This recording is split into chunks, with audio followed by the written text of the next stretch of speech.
এই কাস্টমার যে কতবার আমাকে ফোন করে এক একটা জিনিস এক একবার চেঞ্জ করাইছে, সেটা আমি তোমাদের বললা আর কি প্রকাশ করলে তোমরা হাসতে হাসতে মরে যাবা ভাই।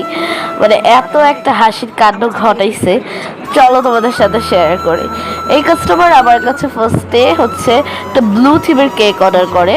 আপুর নাকি ব্লু খুব পছন্দ, তো ওই রকম থিমের একটা কেক আমাকে চুজ করে দেয়। সেটাতে কিছু গোল্ডেন বিট ছিল, একটা নেম ট্যাগ ছিল, ওইটাও 2 পাউন্ড, এটাও 2 পাউন্ড, ঠিক আছে। তো তারপরে কিছু রোজ দিতে বলছিল, তো সেম সব কিছু আমি জোগাড় করছি।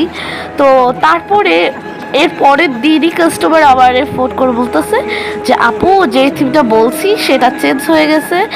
আমি তো জানতাম না, এটা আমার ছোট বোনের বার্থডে ছিল, তো ও আর কি হোস্টেলে থাকে, তো আমরা সবাই হোস্টেলেই যাব ওর বার্থডেটা পালন করতে। ও নাকি পিঙ্ক কালারের সব কিছু কিনছে আর পিঙ্ক কালারের সব জিনিসপত্র। তো তুমি এই থিমটা করে দাও। ভাবেন তাই এখন আমি পিঙ্ক থিমের জিনিস কোথা থেকে পাবো? তো তারপরে আমি বললাম যে আমি তো সব কিছু জোগাড় করে ফেলছি আর ব্লু থিমের সব কিছু আমি কিনেও ফেলছি, তো এখন আমি কীভাবে কী করবো? কালকেই তো ডেলিভার, আজকে তো আবার আর বাইরে বেরোনো হবে না। তো তখন উনি বললো যা আছে তা দিয়ে ম্যানেজ করে দাও। তো আমি এভাবেই ম্যানেজ করে দিয়েছি।